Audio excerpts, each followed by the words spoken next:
Hey guys, welcome back to my YouTube channel. In this video, we will discuss about malaria in pregnancy and tuberculosis in pregnancy and also some other disorder in pregnancy. So now let's start with malaria in pregnancy. See, if किसी patient को malaria होता है pregnancy में तो इसका prognosis poor होता है as compare to non pregnant.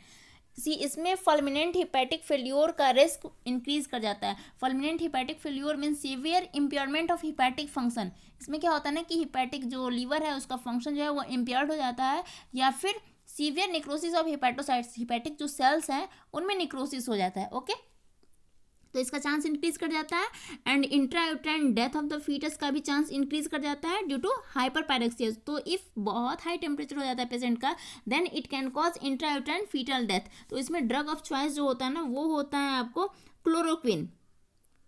Okay but if complicated malaria है देन ड्रग ऑफ चॉइस जो होगा कॉम्प्लिकेटेड मलेरिया में वो होगा आर्टिस्टोनेट. ओके आप क्विनिन भी दे सकते हो या फिर आप मेफ्लोक्विन भी दे सकते हो. बट याद कर रखना कि मेफ्लोक्विन जो है ना वो 12 वीक के बाद ही देते हैं. ओके बिकॉज 12 वीक तक ऑर्गेनोजेनेसिस हो रहा होता है एंड आफ्टर 12 वीक ऑर्गेनोजेनेसिस जब कंप्लीट हो जाता है ऑर्गेनोजेनेसिस देन हम मेफ्लोक्विन दे सकते हैं. ओके सी प्रेगनेंसी में रूमेटॉइड अर्थराइटिस और सार्कोइडोसिस हो तो क्या होता है आपको पता होना चाहिए कि रूमेटॉइड अर्थराइटिस एंड सार्कोइडोसिस इन दोनों में हम स्टेरॉइड देते हैं पेशेंट को ताकि थोड़ा सा इम्यूनो सप्रेशन हो जाए और इम्यूनो सप्रेशन की वजह से ये डिजीज़ जो होता है ना वो ठीक रहते हैं. एंड प्रेगनेंसी तो खुद ही एक इम्यूनो सप्रेशन वाली कंडीशन है. मीन्स प्रेगनेंसी में ऑलरेडी इम्यून सिस्टम जो है ना वो सप्रेस्ड रहता है. तो जो पेशेंट रिमेटॉइड अर्थराइटिस का है इफ़ प्रेगनेंसी से पहले से ही उसे रिमेटॉइड अर्थराइटिस है तो जब वो प्रेगनेंसी में आती है ना तो इस पेशेंट को इतना अच्छा इम्यून सप्रेशन मिल जाता है ना प्रेगनेंसी में कि इस पेशेंट को इवन पैरासीटामोल की भी नीड नहीं होती है. सो दैट ये दोनों डिसऑर्डर जो है ना रूमेटॉइड अर्थराइटिस एंड सार्कोइडोसिस ये दोनों डिसऑर्डर का प्रोग्नोसिस जो होता है वो प्रेगनेंसी में बेटर होता है.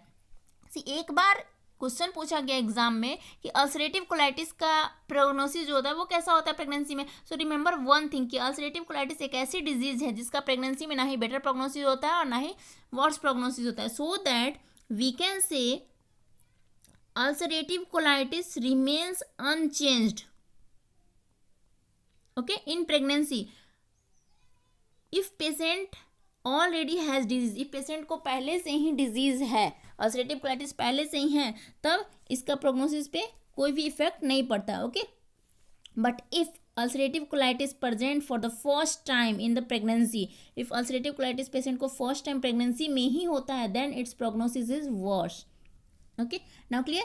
नाउ लेट्स सी अपेंडिसाइटिस को क्या होता है प्रेगनेंसी में. तो इसका भी पुअर प्रोग्नोसिस होता है बिकॉज अपेंडिक्स के रप्चर होने का चांस जो है ना वो इंक्रीज कर जाता है प्रेगनेंसी में as compare to a non pregnant women और other people with appendicitis.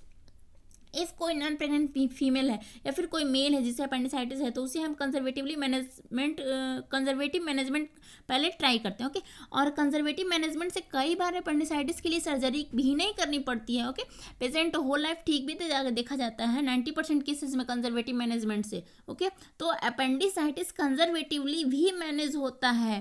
Pregnancy में भी ट्राई कर सकते हो आप कंजर्वेटिवली मैनेज करने का. बट चांस ऑफ रप्चर चूँकि ज़्यादा होता है एंड प्री टर्म लेबर का भी चांस ज़्यादा होता है. इंक्रीज चांस ऑफ एबॉर्शन होता है. सेप्सिस का चांस ज़्यादा होता है. इंटरटेन फीटल डेथ का चांस ज़्यादा होता है. तो ये सारे चांसेस बहुत ज़्यादा इंक्रीज कर जाते हैं. इसलिए हम कहते हैं कि ज़्यादा रिस्क मत लो. इफ़ अपेंडिसाइटिस डायग्नोज होता है then do early surgical intervention. तो जितनी जल्दी हो सके इसका ऑपरेशन कर दें बिकॉज इफ़ पेशेंट सिक हो जाएगी तो आप उसे लूज भी कर सकते हो. Now see one more disorder that is tuberculosis. Okay see tuberculosis का प्रोग्नोसिस हमेशा वर्स ही होता है. ओके यू ऑल नो कि ट्यूबरकुलोसिस एक इम्यूनो सप्रेस्ड पेशेंट में ज़्यादा होता है. मीन्स जिसका इम्यून सिस्टम स्ट्रॉन्ग नहीं है उस पेशेंट में ट्यूबरकुलोसिस ज़्यादा होता है. एंड प्रेगनेंसी खुद ही एक कंडीशन है इम्यूनो सप्रेशन की.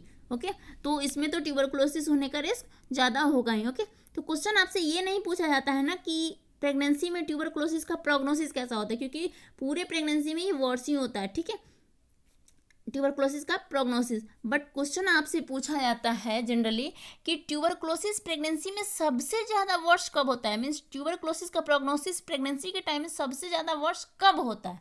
ओके सबसे ज़्यादा इसका प्रोग्नोसिस वर्ष कब होता है. तो ट्यूबरकुलोसिस में प्रेगनेंसी फर्स्ट, सेकेंड या थर्ड ट्राइमेस्टर में कभी भी वर्स हो सकता है, बट जो सबसे ज़्यादा वर्स प्रोग्नोसिस का होता है वो होता है परप्यूरियम में, worse in puerperium as compare to first, second and third trimester, because of, क्यों होता है ये परप्यूरियम में सबसे ज़्यादा इसका प्रोग्नोसिस वर्स्ट?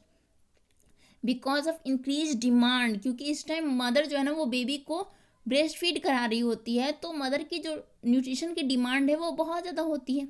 ओके, एंड आपको पता है कि इंडिया में उतना केयर नहीं किया जाता है जनरली, वो भी जो लो सोशियो इकोनॉमिक स्टेटस से जो बिलोंग करते हैं, ओवर क्राउडिंग एरिया से बिलोंग करते हैं। ओके, तो उन सब के वहाँ पे जो फीमेल होती है जो ब्रेस्ट फीड करा रही होती है, उनके हेल्थ पे उतना ध्यान नहीं दिया जाता है, उनके न्यूट्रिशन पे उतना ध्यान नहीं दिया जाता है, तो इसलिए इसका प्रोग्नोसिस जो होता है ट्यूबरकुलोसिस का परप्यूरियम में वर्स हो जाता है। ओके, डिक्रीज्ड सप्लाई, डिमांड बहुत ज़्यादा है क्योंकि बेबी को भी नरिशमेंट देनी है, डिक्रीज सप्लाई, सप्लाई कम है क्योंकि पुअर इकोनॉमिक स्टेटस है। ओके, ऑन गोइंग इम्यूनोसप्रेशन, आपको पता है कि डिलीवरी के बाद भी 6 वीक का जो टाइम होता है 42 डेज, इम्यून सिस्टम जो है ना वो प्रेग्नेंट लेडीज जो बेबी डिलीवर की रहती है उसका इम्यून सिस्टम तब भी सप्रेस्ड ही रहता है, तो इसलिए ये तो ऑलरेडी वर्स है ही, लेकिन उसमें डिमांड इंक्रीज कर रहा है, सप्लाई कम जा रहा है, तो और भी ज़्यादा जो पेशेंट है उसका कंडीशन वर्स होते जाता है। Okay, low socio economic status, over crowding, poor ventilation, heat and humidity, तो ये सब फैक्टर भी हैं जिनकी वजह से परप्यूरियम में ट्यूबरकुलोसिस की प्रोग्नोसिस जो है वो वर्स होती है। ओके, सो दैट इस मदर को सेल्फ नरिशमेंट का ध्यान रखने को हम एडवाइस देते हैं। Okay, so in the next video we will discuss about parturition, it is a very important topic. So if you have not subscribed my channel yet, then kindly do subscribe it and click on the bell icon so that notification of my upcoming video reaches you first. Okay, thank you.